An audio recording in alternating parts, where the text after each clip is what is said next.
Hi everyone, welcome to Psychedelic Conversations.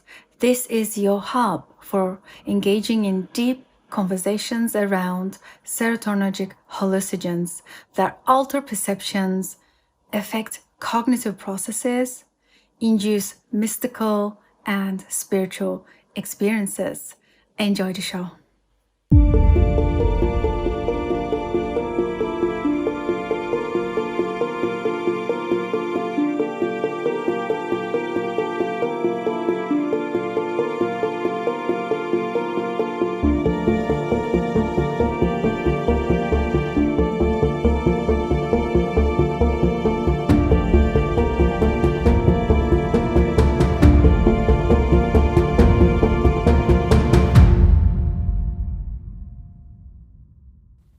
Hi, everybody. Welcome to another episode of Psychedelic Conversations. This is a very special and unique episode with my dear friend Darren, whom I met some time ago.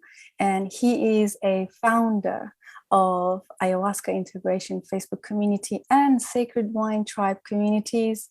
After recovering from his addiction, he became an advocate and a facilitator for plant medicines, leading and supporting those who are on the healing arts with the plant medicines. So welcome and thank you so much for joining me, Darren. Once again, so great to do this. Thank you, Susan. Thank you for having me. I really appreciate it. You've been a beacon to me for a while. I want to say thank you. You've taught me so much. So many of the things that you say have stuck with me, and I always refer back to it. I saw you post one time something about addiction is an attempt to self-regulate an unacceptable emotional state. And I was like, boom, you nailed it with that one, and I always think of that, always refer to that's exactly what, drug addiction is. And it's taken me far, So thank you so much for everything. Thank you for the 21-day meditations. I think I've been to every one. Yeah. Pretty sure. Yeah. And they're really good. I enjoy meditating with a group, and it's keeping me honest. Sometimes my meditation practice slacks a little bit, and then you come along and give me a little boost and keep me going. So thank you very much, Susan. I appreciate your work. Oh, that's so amazing. Thank you for gratitude. Yes, always love having you. So those of you who, listening to this and wondering what this 21-day thing is about meditation. So there is this meditation group, Facebook private meditation group that you guys can join also if you're listening to this. And we do every quarter, we run 21 days of meditation challenge. All levels are welcome. And Darren has been with us from the beginning. So, and next one is actually coming up Monday. Yeah, Monday the 13th September. So it will be a continued, consistent, everyday 20-minute Zoom gathering. Mark your calendars. Put it on your calendars. That's right. And we create a really nice space on Zoom, and we all join. Same time at 7 p.m. London time. This is. And we sit for 20 minutes in silence together. It's just to increase our resilience, our intuition, our self-awareness, so that we can reflect and we can observe and we can, get stronger and become more aware, self-aware. That's the intention behind the meditation challenges. And the chosen practice is the silent meditation, which is my favorite. I think it's growing in other people as well, because a lot of people kind of avoid silent meditation. How did you feel, Darren, when you started practicing with us first? Oh, I thought it was great. I mean, that's what they teach us at the temple that I belong to, silent meditation. I think it's perhaps the most difficult of the meditations, your thoughts are right there. There's no distractions with music or whatever. But I think it's the most productive, the best for you. It's so important. It's so important. Meditation, it should be the cornerstone of everyone's spiritual practice. You know, if you're not meditating, you kind of don't have a spiritual practice, you know. So yeah, it's very important to me.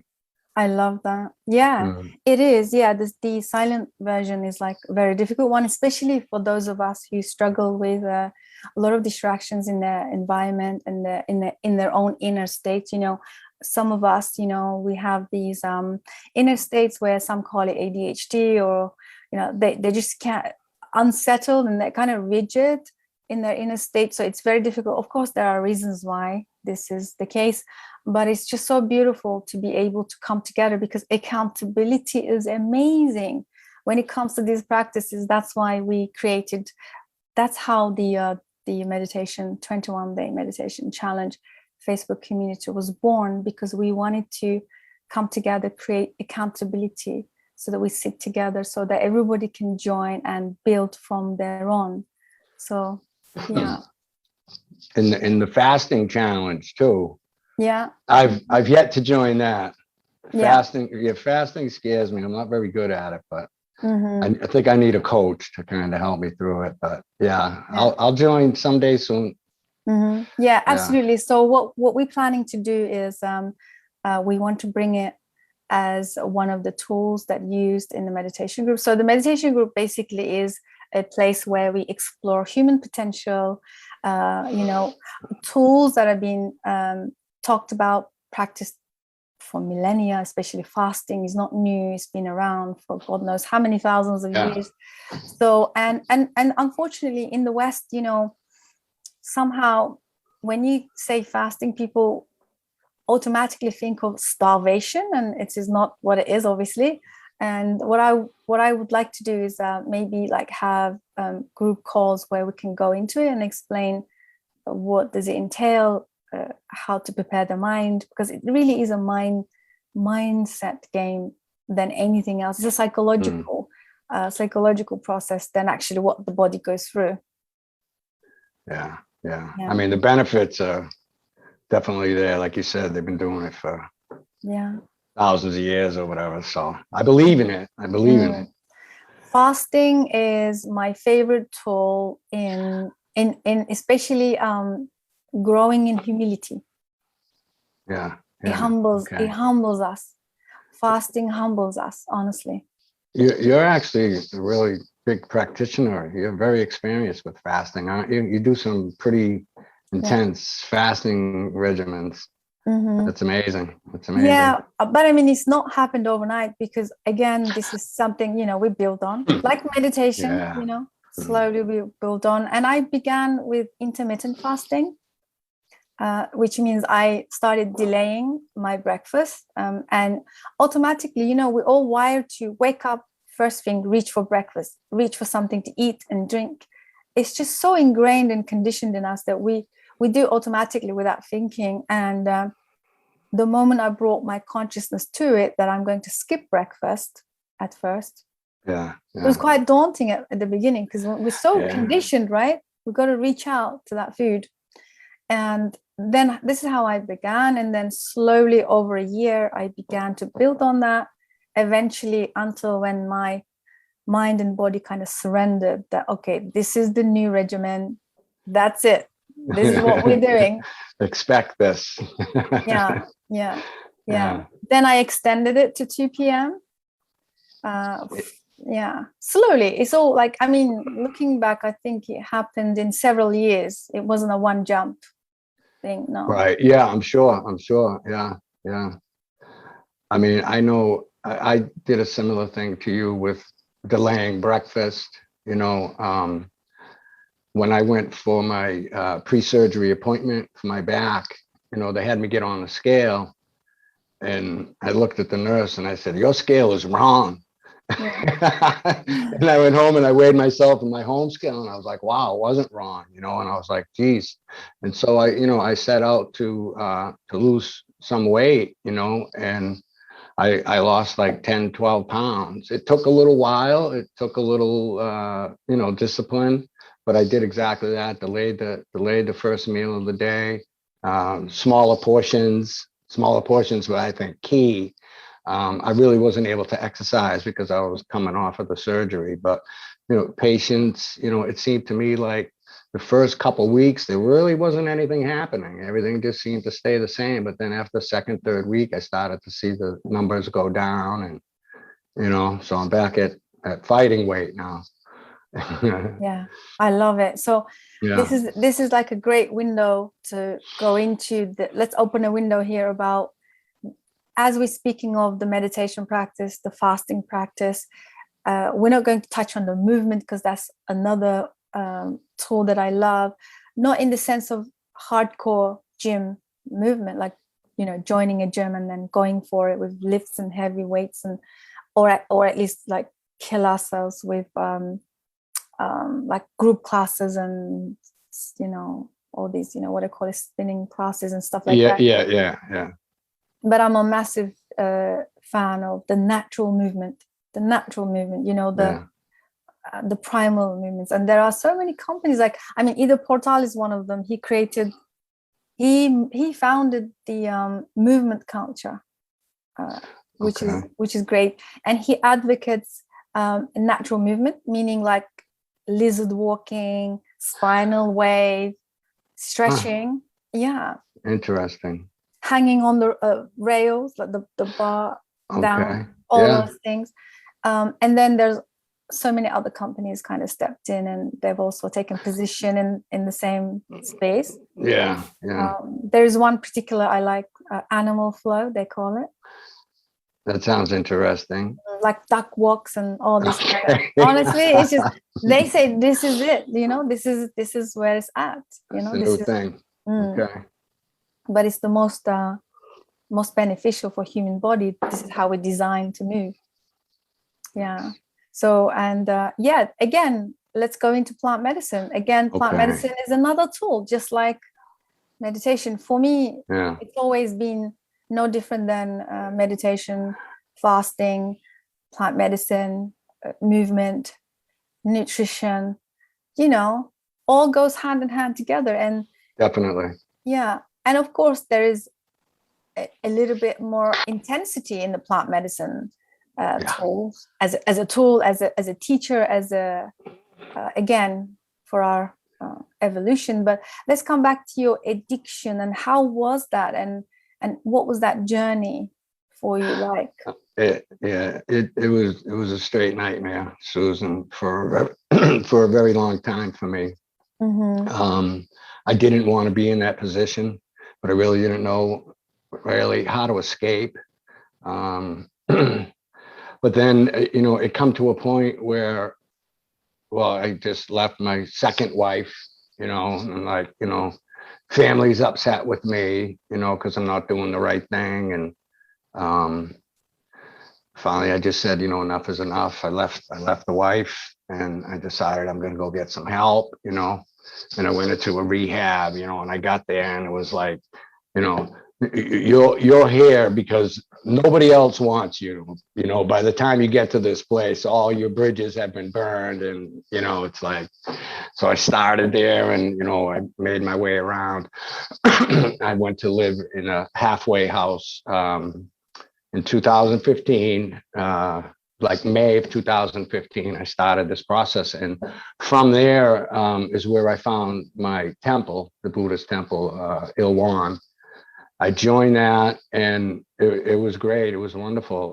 Within a year, I became a member of the temple. I got my Buddhist name. My Buddhist name is Wan Yung. And I love when the Reverend calls me by my Buddhist name, you know what I mean? It's really nice. And I began meditation, and I didn't realize how much exactly it had to offer. I had actually been studying Buddhism since like 2009. I would read books from the library, but I really didn't understand any of it. The terms were so new and the language so different. But slowly I made my way into, a regular practice, and it helped tremendously, but just not quite enough, So I had a few setbacks along the way. And then in 2018, there was an incident, July of 2018, that really made me stop and take a look at myself. And by September 2018, I had had enough, and I had been investigating ayahuasca for a while. It seems to me, I don't know, I just may not have been aware, but it seems to me that it wasn't quite as popular as it is today. There weren't so many places to go and sit. How long ago was this when just it came? 2018. 2018, you said. Yeah. So back then, like, how did you find it? Like you said, exactly. It wasn't on social media. It wasn't everywhere. It didn't seem to be, no. You know, it was a lot of videos, a lot of YouTube videos. I remember I started out watching Graham Hancock and was just amazed with the man, you know, and his War on Consciousness video that he does, the TED Talk, I think it is. You know, and I had a friend, a good friend that I grew up with, who was, you know, in the same position as me. And we would talk every once in a while, like, let's go, come on, let's do this. Peru seemed to be out of the question. It was a little too far away, a little too pricey. But I eventually found Quest in Orlando. And so I was working in the summer of 2018. I was out of state. I was out at Niagara Falls. I was stuck out there working for well over a month. And things kind of just went really bad with the job. There was a lot of problems. And I remember I drove home. Actually, in my memories on Facebook today, I saw some photos of me the last day on the job out there. You know, I was driving home. So I drove home, and I was just like, forget all this, you know, like life was just a mess. And I called Quest. This was like on a Tuesday, and I booked a retreat for that weekend. And that's just started the whole ball rolling with all of it, you know. Wow. Sorry to cut you there. So how did it feel like for you to be in the US and realizing just around the corner in your own country, there is this place called Quest they offer ayahuasca as a sacrament? How was that? Was it shocking to you? Like you never knew? It was, yeah. No, I definitely didn't know. I was a little surprised, a little skeptical. You know, I really wasn't sure. And I actually called there a few times, and Chris Young, the owner, actually spent, you know, some good time on the phone with me answering my questions. He was really nice, really helpful. And so it gave me a little bit of, you know, confidence in the place, you know. So, yeah, and I'll never forget, actually, too, Susan, it's a little bit of a story, but I'll share it with you if you want. Yes, please. All right. So the incident that spurred all of this on, 2018, I was arrested for driving under the influence. And so I was on probation, and I wasn't supposed to leave the state. So I was thinking, you know, what should I do? Should I sneak out, or should I do the right thing, go to court, ask for permission? So I went to court, and they put me before the judge. And I told the judge my uncle had he was in the hospital dying, and I needed to go see him. And the judge said no. And I was like, are you kidding me? So I left, and I'm walking down the street, and I was like, forget that. I went back to the courtroom. I went in the clerk's office, and I told the clerk, I said, I want to see the judge again. And so they brought me back in before the judge again. And I just gave him my spiel, you know, about everything, you know, go see the sick uncle. They already bought my plane ticket, you know, blah, blah, blah. And so he finally relented and let me go. Thing is, now by this time, it was later in the afternoon. Now I got to drive into Boston. Mind you, I don't even have a license anymore because they took it. So I'm driving into Boston trying to make my flight. I'm speeding, you know. I pull up into Logan, and I get to the ticket counter, and I missed the flight by like a minute. They closed the flight, and I was like, oh man. So I rebooked another one for Saturday morning, and I got on the plane Saturday morning and arrived in Orlando, and Ubered to Quest. And, you know, I like bust through the door with, you know, my luggage and everything. And I signed the waivers, paid the money. And they whisked me right off. The Saturday afternoon ceremony had already begun. And so a dear, wonderful person, Charlie, took me out back to the Maloka. We did some breathing exercises, and she brought me over to the afternoon location and sat me down. And I was like, wow, this is it, and I'm looking around. People are already purging. There's people flopping on the ground. I'm like, oh my God, am I really doing this? And, they brought me a cup, and I just knocked it back. I didn't even give it a second thought, and it was actually a really nice ceremony. It was mild. It wasn't one of the, more difficult ones. And when that was over, I remember I called everybody I knew and said how wonderful it was and everything. And then that Saturday night, I had a really difficult journey, a lot of purge. I had 35 years worth of drug addiction built up inside me. And I just remember purging and purging. And I remember thinking to myself, like, Darren, you are here all alone. You don't know anybody here. You need to pull yourself through this, And eventually I did. And I remember I was laying on a chaise lounge type chair afterwards, and I was just kind of gazing into the fire and looking up at the stars in the sky, and it was like the most peaceful moment that I've had in my life in probably 30 years, and I was just like, wow. So that really started off for me. I was all in at that point. I knew something had profoundly changed within inside of me. Wow. And it was amazing. I totally believed in it, and I remember thinking, I ended up going back to Soul Quest again in 2 or 3 weeks.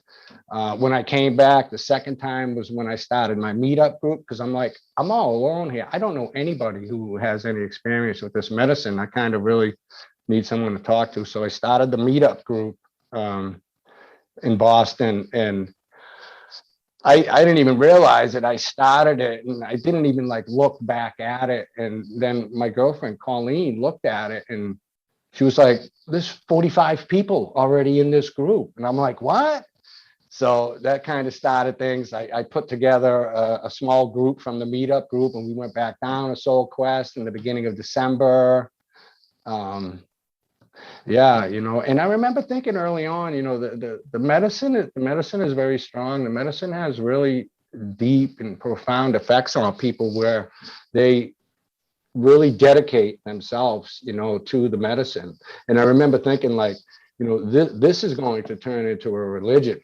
This is how religions start. People become really dedicated, to the point of, altruistically with it, the people, they just really, dedicate everything to it. Yeah. Wow. So sorry, go on. No, I was just going to say, actually, I forgot. Go ahead.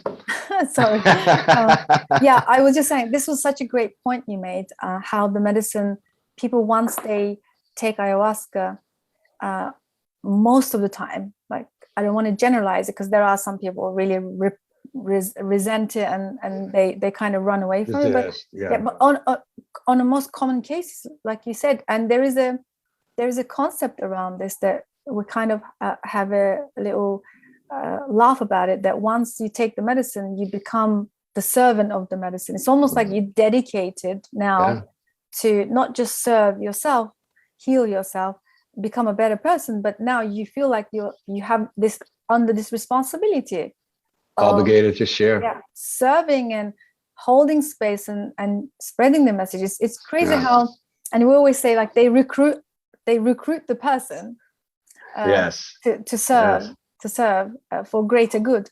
And I'm sure you understand this also, and a lot of people who experience the medicine. So I heard you saying the group grew overnight, and this goes to show how many people were probably looking for the similar support back then. It's no surprise. And currently, as the psychedelic renaissance is kind of moving forward, a lot of the scientists and experts that I listen to, they always talk about how critical it is now. We're at a time where people in the West, they cannot just gamble with taking plant medicines, where they can just go to any place and take it, but they must have facilitators, they must have group support, people who's been there, sitters, maybe even therapists that can help them prep and also help with them with the integration processes. Now this is becoming like the biggest topic around the world when it comes to plant medicines, and you've seen this and experienced it firsthand. I am hearing that you already organically, naturally were called to realize this is a group process. It must be a community thing. It can't be just an individual solo journey. The whole ceremonial process with the, you know, with the drinking, and then afterwards too, we've got to you know, band together, join together, you know, and become a force and affect some changes, you know. I heard Joe Rogan say a long time ago that, you know, there'll come a day where there'll be a shaman on every block, you know, a local shaman that, you know, all the local people go to, you know. I think that's what we need to see. I think, you know, small communities need to, you know, we need to build small medicine communities everywhere, you know. It feels like, Darren, it feels like the plant medicine, any of them, entheogenic medicines or sacred medicines, some people call it, they have this profound impact on humans to call us back to the community-centric, you know, living again, like almost like there is a deep call within those communities to come together again, like we did beginning of time, like how how it was before the industrialization, before all the technology and this fast speed life that we are currently living now. Definitely. Yeah, I mean, I think of, you know, Western sickness a lot. You know, I think of I think of like Greek city-states, you know, like if we could develop some kind of thing like that, you know, where it's more regional instead of so broad-based. You know, I think smaller regional communities would probably serve us better than to have a, you know, a centralized thing, you know. No, I mean, the whole thing behind the Western sickness, you know, I'm very into, you know, how that came to be, you know, what spurred it on, what were the events in history that led us to where we are today, you know. Friedrich Nietzsche and, you know, God is dead and all of that, you know, what happened, what's going on, you know. And we find ourselves in a soulless society. You know, Jung predicted a spiritual crisis back in the day. And I think the real thing is that these medicines get us to connect back to our soul. And that's what we're missing. You know, that's what needs to be done. And, you know, nothing does it better than the plant medicines. Nothing connects us back to our soul than the plant medicines, you know. That's why they're so effective, so incredibly effective, you know. But also the group processes, the connection makes it more effective, right? Because if somebody was do you see like a danger in somebody who's totally isolated and going for it on their own as a solo journeyer, and then, because I read a lot of psychosis experiences, I read a lot of people who are actually having bad trips, which because they don't know how to interpret those, right? Yeah, definitely. Yeah, it's a community thing. You know, it's like, I don't know, you can, you know, do the LSD, you know, out in nature or alone, or the mushrooms or something like that. But the thing with ayahuasca, it's a ceremonial thing. It's a group thing. And I think that's what, you know, we want to promote. We want to promote, you know, community. You know, I love it. You know, everywhere I go and meet someone from, you know, the community is always kind and loving. I know I'll be instantly accepted, and likewise for them, you know, to go anywhere in the world and, you know, find a good plant medicine, you know, and, you know, just fall right in step, you know. It's beautiful. It's beautiful. Yeah, for sure. One of my favorite conversations I heard from Rick Doblin, and also what MAPS Canada is doing now currently, apparently, is that they want to promote the group processes in study and research, in the clinical research and studies. You know, they've been doing a whole lot of studies on MDMA, psilocybin, and other kind of ketamine, all of those things. But they did them individually, clinical settings with maybe like a 2 therapists, 1 physician maybe, or something like that. But now he was saying that the next psilocybin study they want to do, they want to bring the community group process aspect into it. I think that's a great idea. Spot on, because coming from the somatic therapy background, like, forget the plant medicines.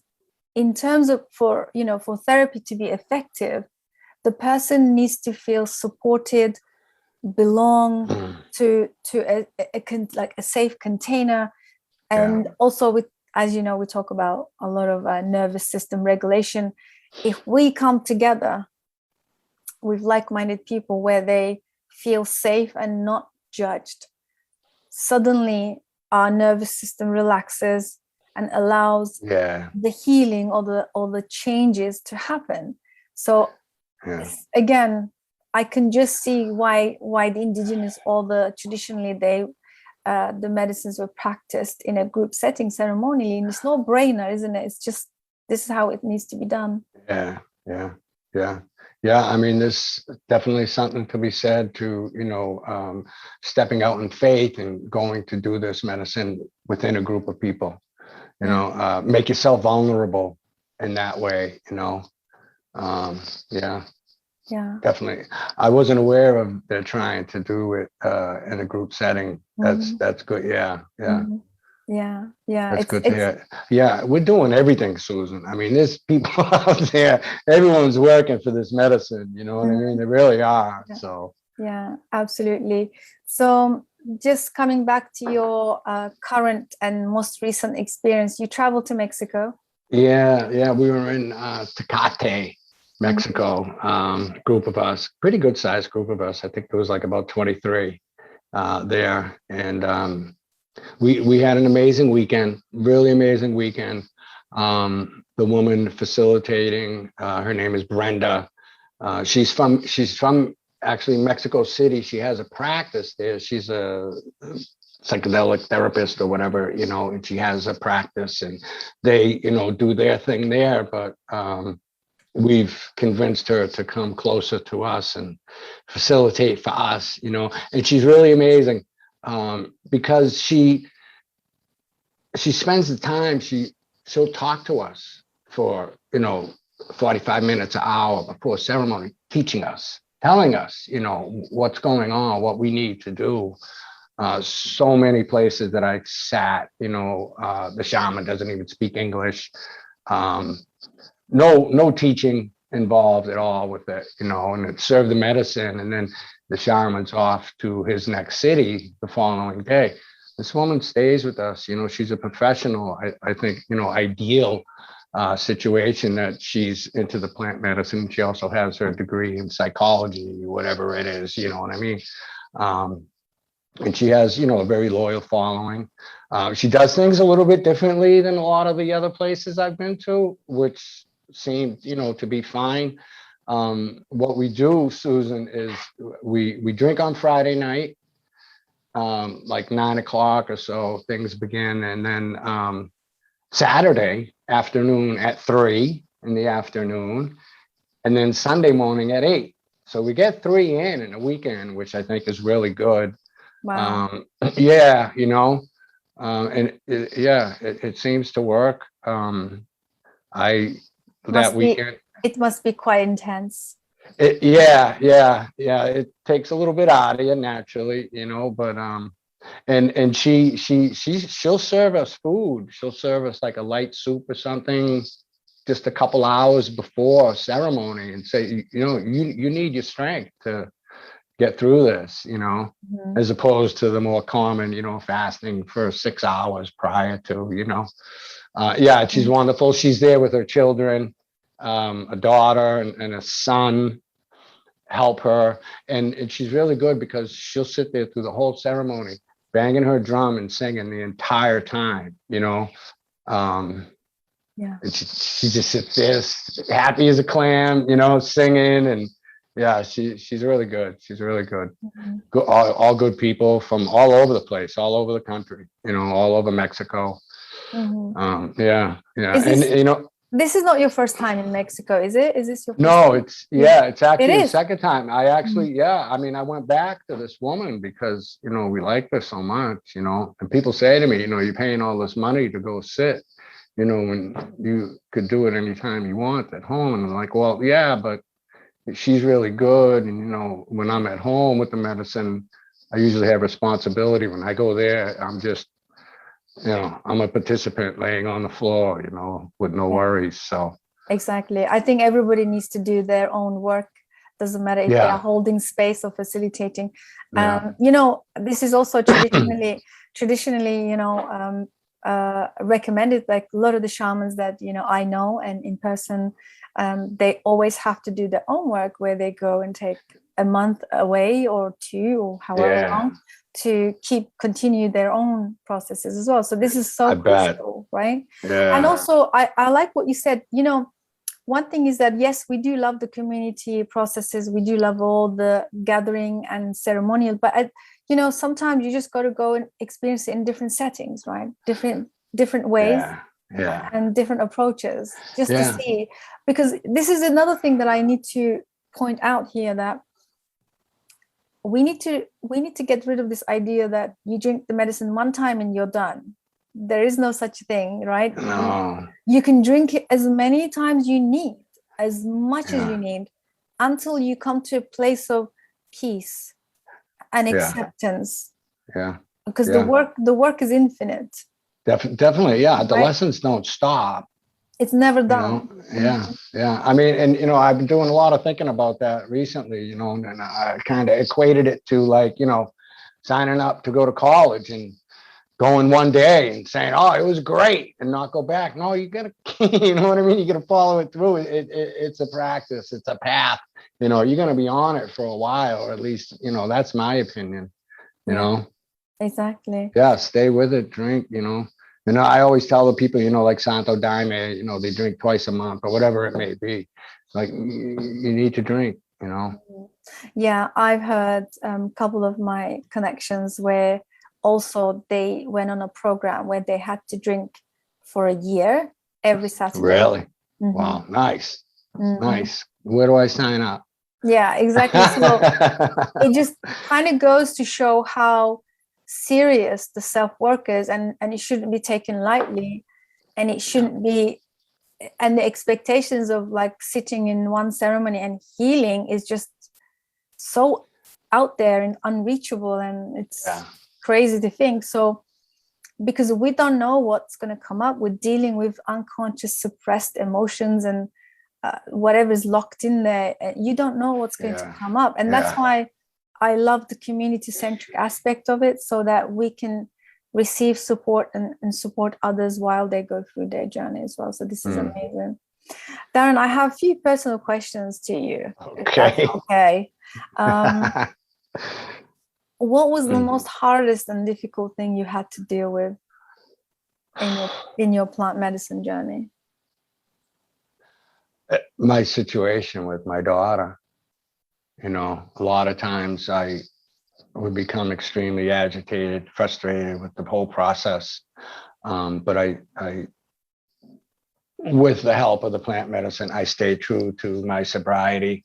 I didn't react in a negative way, where I know in the past I would have thrown in the towel and, the hell with this, and, went into a deep depression for 3 months or whatever, you know what I mean? I wrote it out, I came out I haven't come out the other side yet, but I'm getting there, with my head held high, I stayed true. Yeah, because you're building capacity to deal more and more with the environmental stresses, right? Yeah. What about internally, as a person, as Darren, what was the difficult thing to deal with? Well, looking at myself,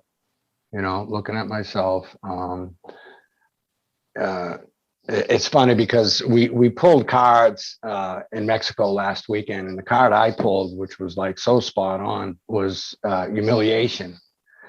And that was a really big thing for me. A lot of shame, that I had been dealing with.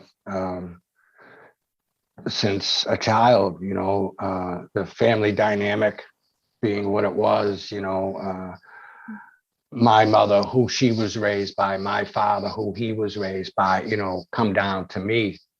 And yeah, there was a lot of shame that I feel, I've overcome now, for the most part, at least. That was difficult. I really wasn't aware of it, a lot of things. But, in all this time, I still see my therapist. I've been seeing the same therapist for just about all my life, so he knows me very well. And, I stayed with him, to help me through. There was a number of years, just until, 2018, when I started with the medicine.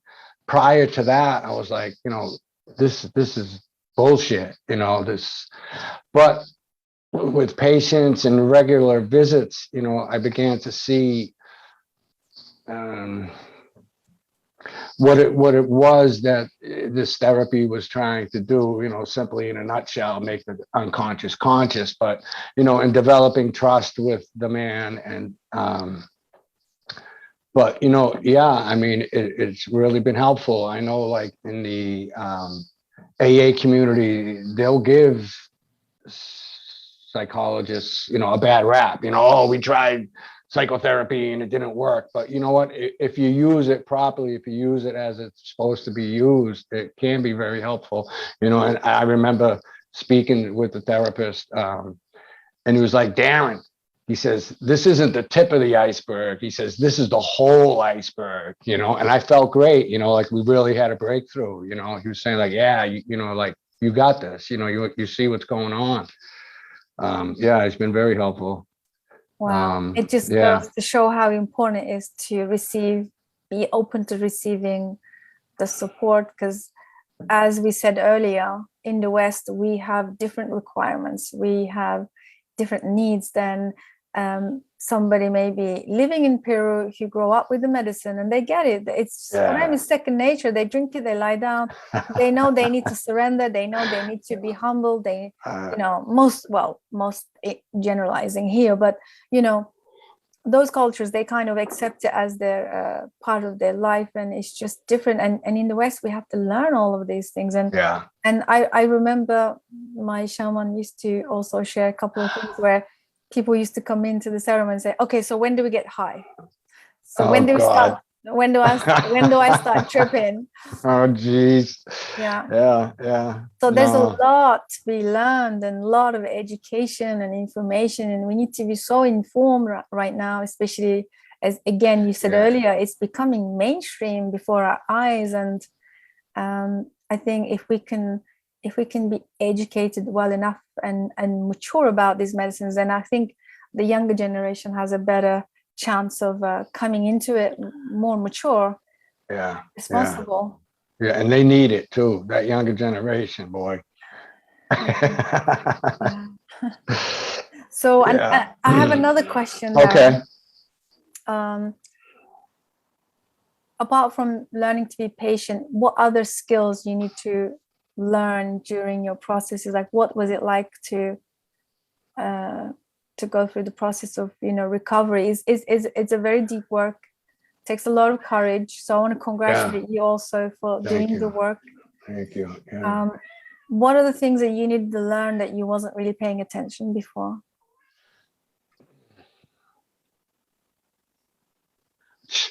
I wasn't paying attention to anything. I was asleep. I was asleep. And I woke up slowly. I didn't realize, like, now, I'm aware that, it's a path, and, it's never going to be over, really. But it was, enough good things happened along the way to keep me motivated, to keep me on the path. So it wasn't like, it wasn't drudgery doing the work. It wasn't,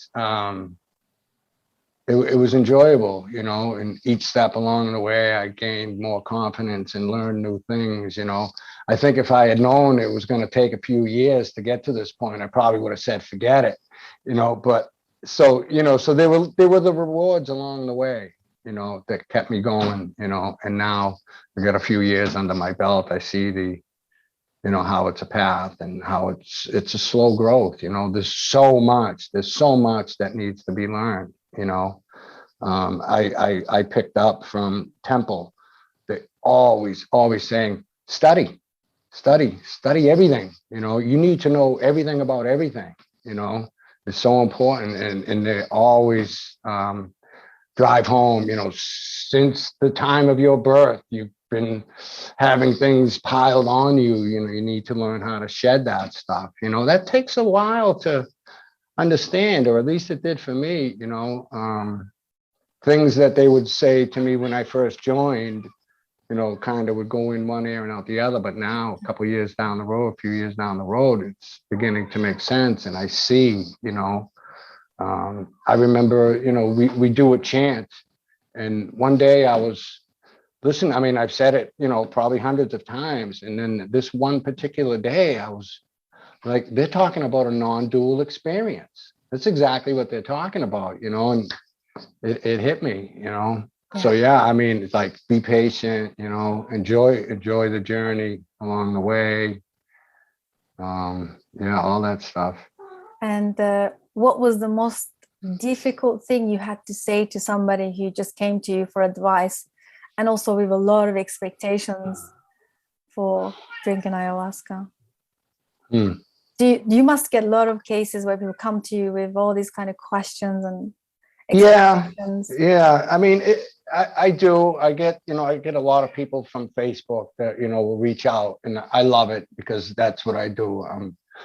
I really enjoy that. That's like, you know, my reward, you know, getting to speak to people from all over the world, which I find amazing. But, you know, you just know some people aren't ready. You know, some people are still stuck in their ego and really, you know, and that's difficult and it's frustrating because you really can't convince them. Well, they're still coming from that position. You need to wait, you know, until they're more ready. You know, I say a lot, you know, you need to really be motivated to do this, you know, and usually addicts are very motivated, you know, because they're like in the gutter, you know, they want help, they need help, and they will do anything to pull themselves out of where they are. But if somebody's like, you know, kind of doing good in life and everything, you know, they're really not motivated. They can convince themselves, I'm okay. You know, I really don't need to do that. You know, that becomes a challenge, you know, because I want to save them from 10 years of misery till they get to the point where like, okay, I need help, you know. And I love what you said about the addict. They are ready. Do you know, you just debunked a massive misconception around addictive people, because somehow we have this image of the addictive people as, oh, they don't care, they're so irresponsible and they don't care about their lives, and they're selfish and they don't know how much they're impacting their loved ones or other people. This is not true. They literally go through hell in that body, waking up every day. And thank you for debunking this misconception. And they do try. I do see and meet a lot of people who are in that space where they're really willing to try. Definitely. And, you know, again, the whole thing with, you know, the addiction is an attempt to self-regulate an unacceptable emotional state. The problem I had, I mean, I was in AA for 35 years before I got clean. It never helped me. I believe in the program. I know a lot of people that it has helped, but I was just kind of like, needed a little bit more help than most people, you know, and I really didn't, the thing that the plant medicine offered me that AA was really a deep and honest look at my emotional state, what's going on. You know, AA kind of had this policy of, you know, sit down, take the cotton out of your ears, put it in your mouth, you know, if your ass is on fire, bring it to a meeting. That didn't work for me. You know, if my ass was on fire, I brought it to the dealer. You know, he was guaranteed to put it out, you know. It's just a little bit it offered, the plant medicine offered a little bit more, which was what I needed, you know. Mm-hmm. I just recently started going back to meetings just for, you know, pretty much like the social aspect and, you know, see some old friends and stuff like that. I believe in the program. I just, you know, and I needed more knowledge. I needed to understand that what I'm doing is an attempt to, you know, regulate my unacceptable emotional state. My emotions were a wreck. I was all over the road, you know, and I didn't even know it. I was just being knocked side to side, you know. I had no clue, Susan. Mm-hmm. You know, so. Do you believe plant medicines are going to open massive doors to the mental health and addiction space? I would like to think so. I think we have some really strong advocate for it. We have some really strong people working in our behalf. You know, I mean, the fact with Johns Hopkins and their consciousness center, and you know, people doing all these work. People, you know, all the decriminalization is coming along.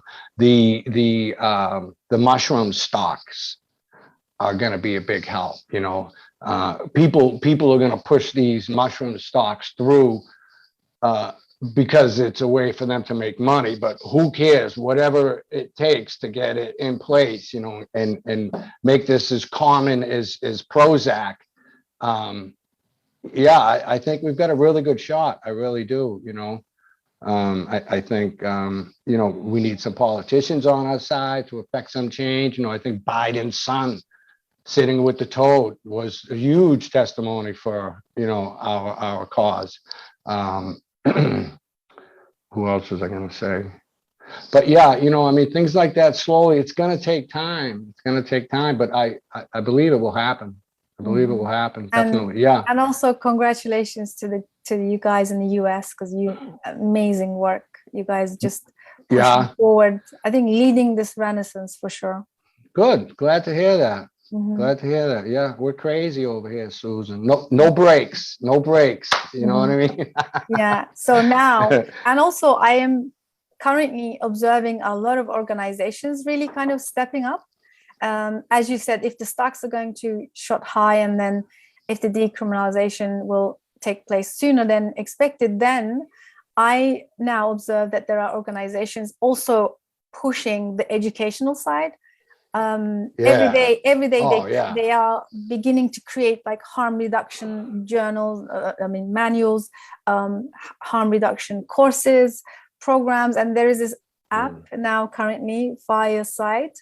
It's going to help people who are tripping and they haven't got anybody to sit with them, or they're having some difficulties. They can literally tune into the app, and and there's so much out there. Books are being written currently. Tremendous research. I mean, everything's definitely going in the right direction, I believe. You know, we need it. Yeah, of course, we're going to hit wall and have a lot of situations, but overall I think we're going to speed up the process of learning how to work and handle, and also maybe find a Western way of integrating these into our lives, right? I know, definitely westernize it. I know. The poor shamans. The poor shamans coming up from South America and their traditions that they bring with them, and they bring it into the US, and then the US like revamps everything and changes it, you know. There must be but you know, whatever we need to do to make it happen, you know. We still need a lot of infrastructure on it, and but it will happen, Susan. It will happen. Absolutely. And you know, I also love what the Entheogen Nation is doing. Chakruna, they're doing amazing work honoring the indigenous shamans, right? They also kind of building the bridge between, so that they are honored and appreciated. I mean, there's a lot of really big outfits, you know, working on our behalf that, you know, you don't always realize, you know, like I see as Chakruna. I mean, and there's probably tons more. And new ones are popping up every day, you know. Everybody who drinks wants to contribute something. That's what's going to keep us alive. You know, we got more soldiers, you know, every day, you know, fighting for our cause. So great. that's a great thing, Susan. Amazing, Darren. Thank you so Yes. much. So as we come to the end of our conversation, I just want to ask you, what is it in store for you going forward? Any new projects, anything you'd like to share? Maybe last words, maybe a little Yeah. advice. I've been trying to, open a church, through the proper channels and whatnot, so that we can, advertise or whatever, provide a more comfortable space. That's kind of what we're into right now. We're working on it. It's slow because I'm just so busy. I don't have a lot of time to devote to it, but I'm reaching out for help, asking people for help, and we're making baby steps towards that end, and I imagine in a year or so, we'll probably have something like that. That's what I would like to see. I would like to, establish, a spot where everybody can come to the same spot all the time. Right now, we kind of hop around a little bit. Someone will host at their house, or we'll get an Airbnb. But it would be nice to have a location, a center, and offer more things. Yeah. That's our goal, Susan. Exactly. Sacred Vine Tribe's goal is to find a home. Yeah. I love that. And also it will be regulated. It will be much more safer. It will be more authentic and more comfortable. Yeah, I know. There's definitely some dangers. I was just speaking to someone last week from my group that was telling me that she sat in a ceremony and her friend died that night in ceremony, and she woke up in the hospital. And I was just like so angry, like, how did that happen? Who facilitated that ceremony that somebody died, Yeah. So, but yeah, I know. I'm also aware of a lot of deaths occurring on plant medicine. So we need to be super aware and educated and careful when we approach these medicines. Yeah, I know. But the thing is too, like one death is the way it's, put out there. It makes it seem like there's been 1,000, there's one death out of a million journeys, and like everyone's up in arms and scared. Oh, it's dangerous. But, percentage wise, you look at it, it's really not, it's kind of like COVID. A very small percentage of the people really get sick and die, but everybody's all up in arms about it. You know how it is. Everybody blows everything out of proportion and stuff like that. And, I hate to say it, but, those things are going to happen. We just need to, move on and pay our respects and honor the people that, gave their lives for us, Yeah. And going forward, education and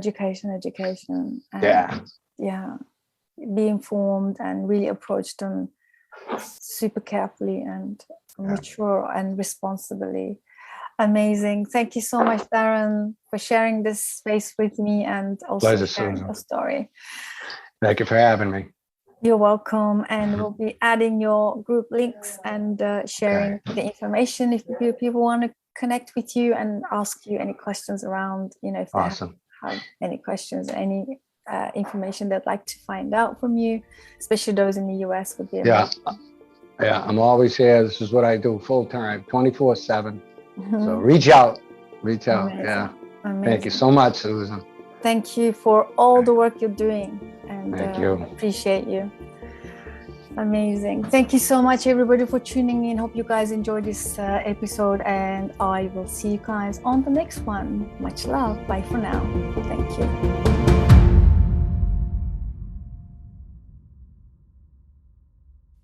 Thank you so much for joining us. Psychedelic Conversations podcast is designed to educate, inform, and expand awareness. For more information, please head over to psychedelicconversations.com. You can also share with your friends or leave a review so that we can reach more people. You can also join us in our private Facebook group to keep the conversation going. This show is for information purposes only, and it is not intended to provide mental health or medical advice. Thanks for listening.